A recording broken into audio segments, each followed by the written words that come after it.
Hey everyone, just thought I'd take you guys down to my favorite place.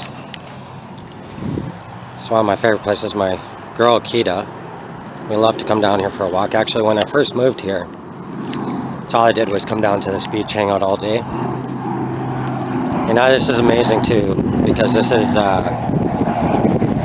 here in Canada, and as you can tell, look at our mountaintops. We're just in this valley, like just about 100% clear snow, getting there, in our lake.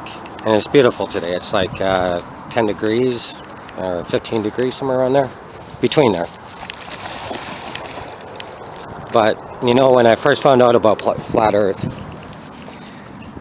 one of the first places I had to come down to was down here, because this is the one lake on the south of the city, Penticton, and we have another one on the north side. And this one here is called Skaha Lake. The one north of us is Okanagan Lake.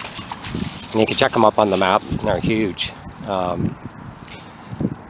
when I found out about flat Earth, I came down here and started doing some tests. You know, you have to go do your own empirical evidence. And, you know, across the lake there, way over there by that mountain, that's OK Falls.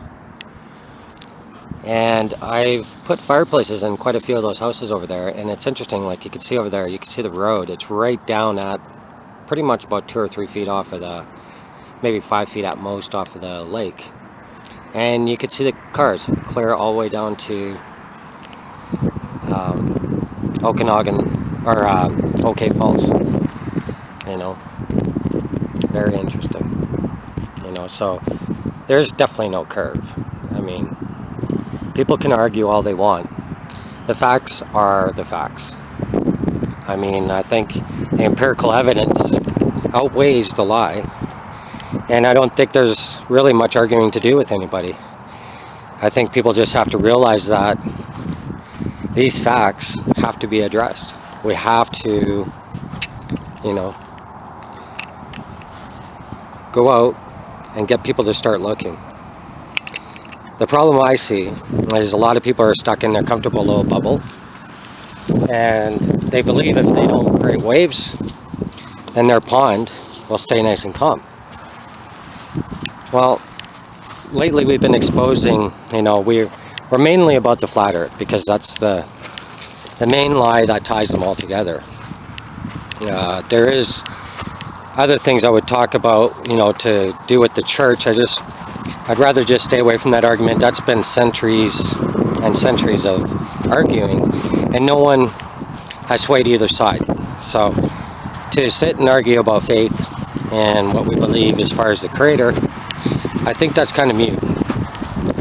I think, you know, when we really look at things, it's really cut and dry. I mean, the duality that the Masons use is, you know, I'm not a believer in the Masons or anything, but I see what they're kind of saying there with their checkerboard and that.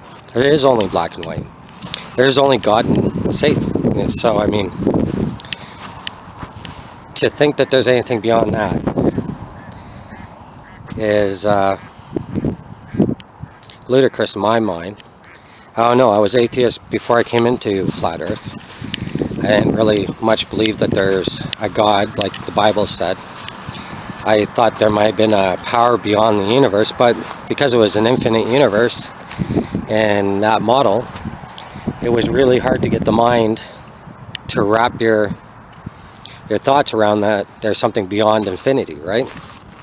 But nonetheless, that whole subject I think will be better discussed and more fruitful for everyone once we can break down these other lies. Now, they are definitely lying about our home. I've been studying this for about 8 months solid now, from where I, you know, started to actually believe from the research, you know, watching Jaron and all those guys back then. There's enough evidence they're producing that made me go out and look. And when I figured out that they weren't lying about the evidence they're producing, it quickly turned my life around. It shattered every foundation I had. It made me, I don't want to say untrusting, but it makes me look at everything thoroughly. And it is quite surprising, you know, when you start to get into the research part of this. Who was it again that put out that video? I think it was Jeff Stewart. That flat earthers, by far, are the best researchers going right now, because we're delving into stuff we don't care, like we never used to care about, I should say.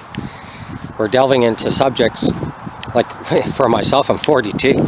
I never thought I was going to have to go back and study up on my calculus and trigonometry again. Like, we had this, Todd and I did this show on Blab, the first one we did. I wasn't prepared, you know. I just thought, you know, the actual knowledge of every little name of a calculation and stuff like that is kind of mute when you can expose the logic behind it, right?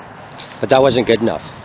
Got attacked basically because I forgot a few terms and forgot a few things, you know, from the past that, you know, being 42, understandably, doesn't mean I don't know it, you know. So since then too, I went in and I actually retook most of my trigonometry calculus, studied back up on all that stuff, so I can't be caught off guard again.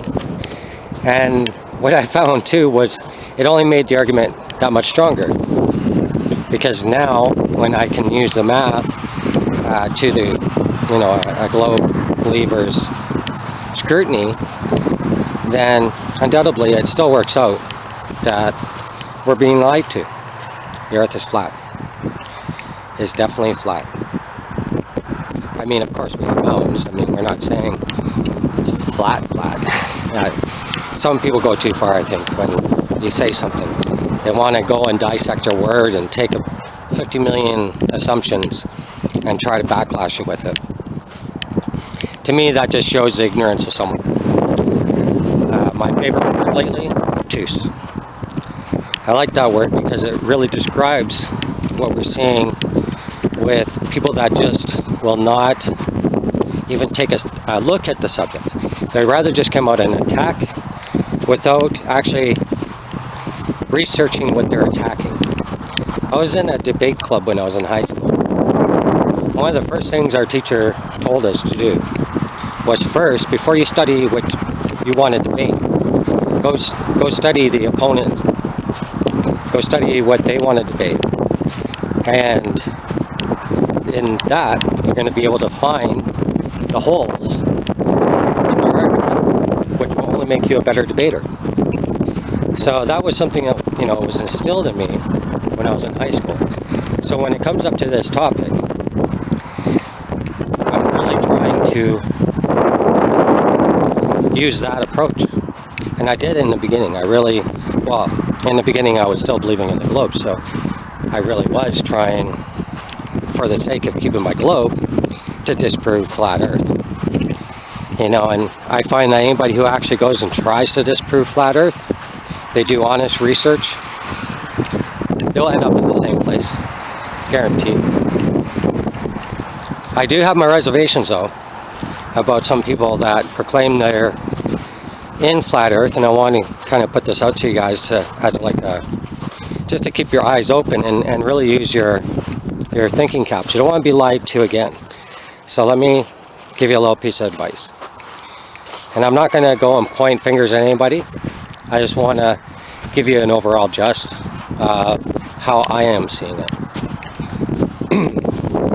So, when we look at everybody in the flat earth community, now, anybody who's true, like I know Todd and I are true. We're just average people, you know, and we got into this, and we actually were going to run up to these mountains, find a spot to go hide, instead of attack this, you know, or bring this to the public. And we woke up one day, it's weird. I can't explain it. As far as I'm concerned personally, I believe God's got his hand on us, because we both changed our minds without even knowing about it, and they coincided. How does that happen? But nonetheless, what I want you guys to think about when you're watching a whole bunch of YouTubers out here, or anybody proclaiming to be in the flat earth, be cautious. Some things you're probably going to, you should realize right off the bat. When you woke up,